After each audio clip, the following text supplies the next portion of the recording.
sure that this is not some weird one-way conversation. If you're watching this, can you click the little likey button or leave a comment or something? We are reading out of this book, Lead Generate, 61 Days to Double Your Pay, almost at the end here. And this might be the craziest, most appropriate chapter for these times that we are living in, right? This is day 58. We're almost at the end. We're almost done at the end. We're almost at the end done. I don't know. We're almost done with the book. We're almost done with all 61 days, right? And this just couldn't be more relevant. So let me grab some water here. I'm a little parched. And I'm stressed out today. My right-hand lady is at her ultrasound. She's going to be going on maternity leave in about 60 days. I'm freaking out. My other right-hand lady is going to pick up the slack, which is awesome, but I'm still freaking out. And yeah, this chapter just couldn't be more, it's like it was tailor-made for this moment in time, right? And the chapter is day 58. Look for chaos and be excited about the hard times. Look for chaos and be excited about the hard times. Do me a favor, if you're watching this, type in the chat box if you have experienced some chaos in the last 5 months and if you think these are the hard times. Here's a great quote. Make it harder, make it harder, make it harder. Over my career as a mortgage loan officer, I've heard this motto from top producers and loan officers, managers, and seasoned veterans of the sales community. You should embrace this same motto as a lead generator. When things get hard, people quit. When there's chaos in the marketplace, when there is blood in the streets financially, people quit, right? When government regulations, disruptive technologies, or national disasters, why don't we just go ahead and throw in pandemics, social unrest, political unrest, craziness in the streets, people trying to set up autonomous zones in cities, people trying to burn down federal buildings, people not knowing what the hell is going on with their health. We can add all this craziness. When these things happen in our industry, in our country, in our community, in our financial system, people quit, right? When business gets harder, lazy salespeople take the path of least resistance. They find new jobs, they go on unemployment, they transfer into support roles, they take time off for new opportunities, or they change industries and they give up, right? But guess what? If you're in this group, if you're in the Generate group and you generate leads for a living, you have to lead generate. You have to sell a product or a relationship or a service. You're not one of the people that gives up, right? You're not one of the people that quits.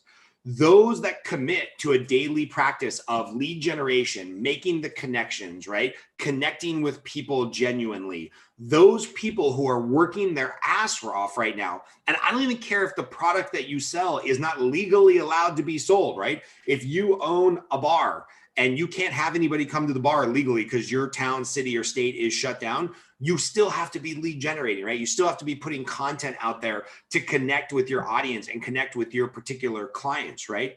You have to know that if you keep making the connections and you keep generating relationships and you keep following up with potential clients, past clients, existing clients, like you're going to come out the other side, not only surviving, but thriving, right? And I wrote here, following the financial crisis of 2009, my industry, the mortgage industry, the housing industry, the real estate industry, saw massive plummeting property values, political turmoil, slow markets, government intervention that didn't work, but kind of worked, but made it harder to work, tougher guidelines. There was a mass exodus of loan officers and realtors who were able to make a good living, leading up to the crash, but didn't have the chops or the lead generation skills or the kind of high emotional intelligence that goes into having to make connections all day long and sell stuff. They were able to make a living up to the crash when things were very frothy and there was a lot of business to be had, but they didn't either have the skills or the savings while they taught themselves those skills to weather the storm, right? In the last couple of months, if you've been watching any of these videos, hopefully I've done my little part to help keep you motivated and help keep you out there generating leads and having conversations and continuing to think of your business no matter how much crazy turmoil is going on. Because look, at the end of the day, we have to embrace the things that suck because those are the things that make us stronger. They filter out the weak people in our industry. And there's a great podcast by a gentleman named Scott Galloway. He's a professor at NYU. He talks about kind of the intersection of technology and business and politics. Just a really, really sharp guy. He's been on the board of directors of like 20 technology companies. Again, he's a professor at NYU, which is about the pinnacle of academia. He's made a ton of money investing in technology. Just a really sharp guy. And he always says, you know, the bad thing about tragedy is they always come. And the good thing about tragedy is that they always pass. And so knowing that tragedy, turmoil, headache, you know, chaos is going to come, that can be a little scary, because guess what?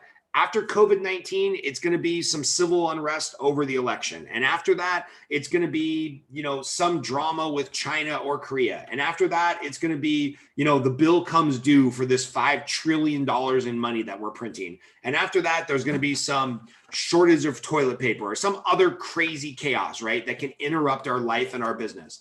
But until we get to like a Walking Dead scenario, none of that stuff really matters, right? Because we all have to make a living. I have to make a living. You have to make a living. So we have to keep lead generating, building those relationships, focusing on our business, embracing the suck, quite frankly, because, you know, like Scott Galloway says, like, tragedy always comes, but tragedy always passes. And do you want to, when this tragedy, when this chaos passes, do you want to have a strong, thriving business where you knew that you did everything you could to keep things above water and grow your skills and grow your business and grow your financial security and grow your finances? Or do you want to know really in the back of your head that you took 5 months off and you were lazy and you didn't do the things that you needed to do to grow your business? So those are my thoughts for the day.